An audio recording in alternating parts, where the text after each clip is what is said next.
आज़ाद बोल इंडिया में आपका खैर मकदम है। मैं हूं आदिल खान आज़ाद। बेहद अहम खबरें लेकर हाजिर हुआ हूं, लिहाजा आखिर तक बने रहिए। पहली बड़ी खबर सुन लीजिए जो हिलाकर रख देने वाली है। ईरान और अरब मुल्कों में न्यूक्लियर तबाही मच सकती है।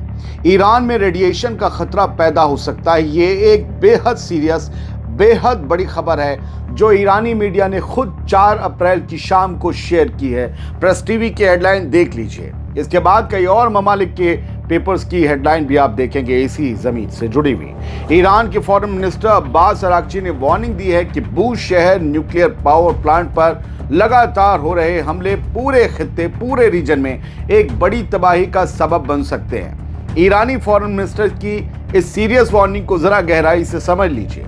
अब्बास अराक्ची ने सैटरडे को 4 अप्रैल को सोशल मीडिया पर बताया कि ईरान के इकलौते न्यूक्लियर पावर प्लांट बूश शहर पर आज एक बार फिर हमला हुआ है। उन्होंने साफ किया कि ये चौथी मर्तबा है जब इस प्लांट को निशाना बनाया गया है। अगर यहां से जहरीली गैस या न्यूक्लियर रेडिएशन लीक होता है तो इसका असर सिर्फ तेहरान तक नहीं होगा बल्कि गल्फ के मुल्कों की, अरब ममालिक की राजधानियों तक, कैपिटल्स तक जाएगा और वहां जिंदगी खत्म हो सकती है। अराक्ची ने वेस्टर्न मुल्कों की खामोशी पर कड़ा एतराज जताया है। उन्होंने याद दिलाया है कि जब यूक्रेन के ज़ापोरिज़िया न्यूक्लियर पावर प्लांट के पास हमला हुआ था तो पूरी दुनिया ने शोर मचाया था, लेकिन ईरान के न्यूक्लियर प्लांट पर 4 हमलों के बावजूद दुनिया खामोश है। इसके अलावा आज ही दोस्तों ईरान की पेट्रोकेमिकल फैसिलिटीज और सिविलियन इंफ्रास्ट्रक्चर जैसे पुलों, फैक्ट्रियों को भी निशाना बनाया गया है। ईरानी ऑफिशियल्स का कहना है कि इन हमलों का असली मकसद ईरान की इकॉनमी और आम फैसिलिटीज को तोड़ना है, बर्बाद करना है।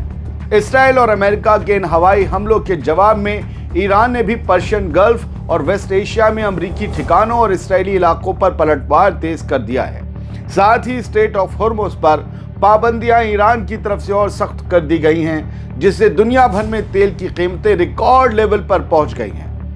दोस्तों, मेरा मानना है कि न्यूक्लियर पावर प्लांट को निशाना बनाना इस जंग को एक ऐसे मोड़ पर ले आया है जहां से वापसी का रास्ता बहुत मुश्किल है। जब रेडिएशन का खतरा पूरे मिडिल ईस्ट के मुल्कों पर मंडरा रहा हो, चाहे सऊदी अरब हो, यूएई हो, कतर हो, कुवैत हो, कहीं भी रेडिएशन फैल सकता है, तो समझ जाइए कि मामला अब कंट्रोल से बाहर होता जा रहा है। बूश शहर पावर प्लांट पर हुआ ये चौथा हमला ये साबित करता है कि अब इस जंग में किसी भी हद या किसी भी कानून का ख्याल नहीं रखा जा रहा है। अमेरिका, इसराइल को इससे मतलब नहीं है कि ईरान में और ईरान के साथ साथ पूरे मिडिल ईस्ट में क्या बड़ी तबाही मच सकती है अगर न्यूक्लियर मवाद लीक हो गया तो। अब सुनिए कि 48 घंटे में क्या हो सकता है, क्या बड़ी वार्निंग दी गई है। डोनाल्ड ट्रंप ने ईरान को मंडे तक की मोहलत दी है, उसके बाद तारीखी तबाही मचा देने का ऐलान किया है।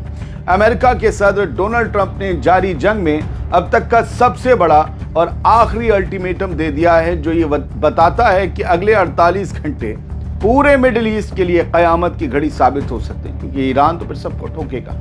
4 अप्रैल की शाम डोनाल्ड ट्रंप ने social media platform truth social पर साफ साफ लफ्जों में लिखा कि ईरान के पास डील करने या स्ट्रेट ऑफ हॉर्मुज़ को खोलने के लिए सिर्फ 2 दिन बचे हैं, वरना उसके ऊपर आसमान से आग की दोज़ख की बारिश होगी।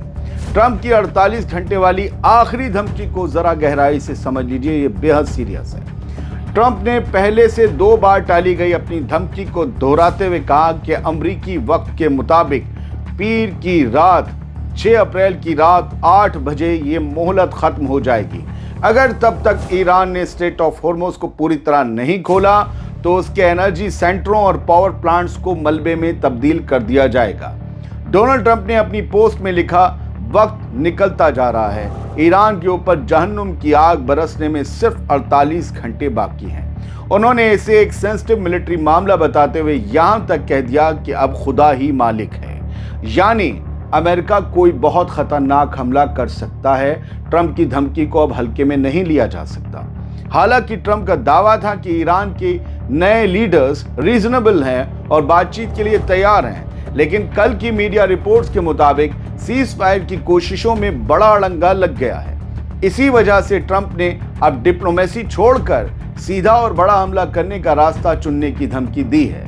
अगर ये डेडलाइन गुजर गई तो अमेरिका ईरान के सबसे बड़े पावर स्टेशनों और तेल के कुओं को निशाना बना सकता है, जिससे पूरे ईरान की बत्ती गुल हो सकती है और उसकी इकोनॉमी मिट्टी में मिल सकती है। दोस्तों, मेरा मानना है कि अमेरिका के सदर डोनाल्ड ट्रंप का यह आखिरी दांव या तो इस जंग को खत्म कर देगा या फिर इसे एक ऐसी तबाही की तरफ ले जाएगा जिसका अंदाजा लगाना भी मुश्किल है। हॉर्मुज़ को खुलवाना अमेरिका के लिए नाक की लड़ाई बन चुका है। जब दुनिया की सबसे बड़ी ताकत ऑल हेल यानी कयामत ढाने की बात कर रही हो तो समझ जाइए कि मामला बेहद सीरियस है। फिलहाल हॉर्मुज़ के मुहाने पर इस वक्त बारूद की बू साफ महसूस की जा सकती है। डोनाल्ड ट्रंप की धमकी को हल्के में मत लीजिएगा। कहा था हमला करेंगे, कर दिया ईरान पर। कहा था लीडर्स को मारेंगे, सुप्रीम लीडर से लेकर बाकी लीडर्स तक को शहीद कर दिया। कहा था फैसिलिटीज को नुकसान पहुंचाएंगे, वो कर रहा है। और अब 48 घंटे का यह आखिरी अल्टीमेटम बेहद सीरियस मूव है, बेहद सीरियस डेवलपमेंट है। अब ईरान से आई एक बेहद अहम खबर सुनिए जो ईरान के एयर डिफेंस की बढ़ती ताकत की नुमाइंदगी करती है। ईरान के खात्मा अल-अंबिया एयर डिफेंस हेडक्वार्टर के कमांडर ने दुनिया को यह बता दिया है कि ईरान का आसमानी पहरा अब पहले से कहीं ज्यादा मजबूत हो चुका है और दुश्मन के सबसे एडवांस्ड फाइटर जेट्स भी उनके निशाने पर हैं। ब्रिगेडियर जनरल अली रजा इल्हामी ने 4 अप्रैल को साफ लफ्जों में कहा कि ईरानी एयर डिफेंस सिस्टम दुश्मन के हर मूवमेंट पर पैनी नजर रखे हुए हैं और उन्हें तबाह करने की पूरी सलाहियत, पूरी कैपेबिलिटी रखते हैं। ईरानी कमांडर के बड़े दावे को जरा गहराई से समझिए। जनरल इल्हामी ने यह बताया कि ईरानी फौज और IRGC की एयर डिफेंस यूनिट्स ने अपने देसी यानी होम ग्रोन टेक्निक और एडवांस सिस्टम के दम पर अब तक दुश्मन के कई फाइटर जेट्स और 160 से ज्यादा महंगे ड्रोन्स को मार गिराया है। इन शिकारों में अमेरिका के सबसे महंगे MQ-9 रीपर ड्रोन्स, हर्मेस और लुकास जैसे ड्रोन्स भी शामिल हैं। ईरानी कमांडर का दावा है कि उनके सिस्टम ने, एयर डिफेंस सिस्टम ने न सिर्फ चौथी पीढ़ी यानी जनरेशन 4 बल्कि 5वीं पीढ़ी यानी 5th जनरेशन के मॉडर्न फाइटर जेट्स को भी ट्रैक किया और उन्हें निशाना बनाने में कामयाबी हासिल की, नीचे गिरा दिया। ये सब ईरान के बनाए हुए मॉडर्न इक्विपमेंट्स और देसी टैक्टिक्स की वजह से मुमकिन हो पाया है। जनरल इल्हामी के मुताबिक ये कामयाबी ईरानी फौज और पासदाराने इनकलाब यानी IRGC के जवानों की सख्त कड़ी मेहनत और कुर्बानी का नतीजा है, जिसने ईरानी एयर स्पेस को दुश्मन के लिए नो गो जोन बना दिया है। दोस्तों, मेरा मानना है कि ईरान के कमांडर का ये बयान ऐसे वक्त में आया है जब अमेरिका के सदर डोनाल्ड ट्रंप ने 48 घंटे का अल्टीमेटम दिया हुआ है। ये साफ तौर पर एक सीधी वार्निंग है कि अगर मंडे की डेडलाइन के बाद कोई हिमाकत की गई तो ईरान के देसी सिस्टम अमेरिकी और इसराइली एयरफोर्स के लिए मौत का फरिश्ता साबित हो सकते हैं। जब 160 से ज्यादा ड्रोन्स पहले ही मलबे में तब्दील हो चुके हों तो समझ जाइए कि मामला बेहद सीरियस है। कुछ हेडलाइंस यहां से समझ लीजिए। इसराइल पर आज जबरदस्त तरीके से ईरान ने मिसाइलों की बारिश की। 94वीं 95वीं लहर मिसाइलों की दागी। अब इसराइल से खबरें आ रही हैं, शाम को निकली हैं 4 अप्रैल को, और ये बताया गया है 6 लोग जख्मी हुए हैं ईरान के क्लस्टर बॉम्ब्स की वजह से। कुछ घरों को नुकसान पहुंचा है तबाही की हद तक सेंट्रल इसराइल में, और IDF ने इसके बदले में ईरान के इंफ्रास्ट्रक्चर को हिट किया है। यानी तबाही तो मची है। अब तबाही के भी कई लेवल होते हैं, चरम, परम, तुरम, कुरम, समझे, छोटी तबाही, बड़ी तबाही, मजली तबाही, नन्हे वाली तबाही, इस तरह के तबाही के सिलसिले दोनों तरफ चल रहे हैं।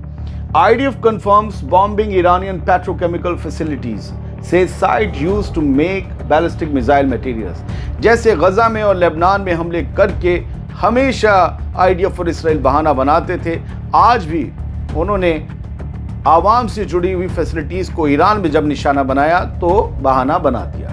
IDF ने कंफर्म किया कि उन्होंने ईरान के पेट्रोकेमिकल फैसिलिटीज को नुकसान पहुंचाया है, उन पर बॉम्बिंग की है, और कहा कि यहाँ पर बैलिस्टिक मिसाइलों का मटेरियल बन रहा था, इसलिए ये हमारे लिए जायज टारगेट थे, हमने ठोक दिया। ये सब कुछ सर चल रहा है और इसके साथ जंग चल रही है। बहुत बहुत शुक्रिया। सलामत रहिए, खुश रहिए।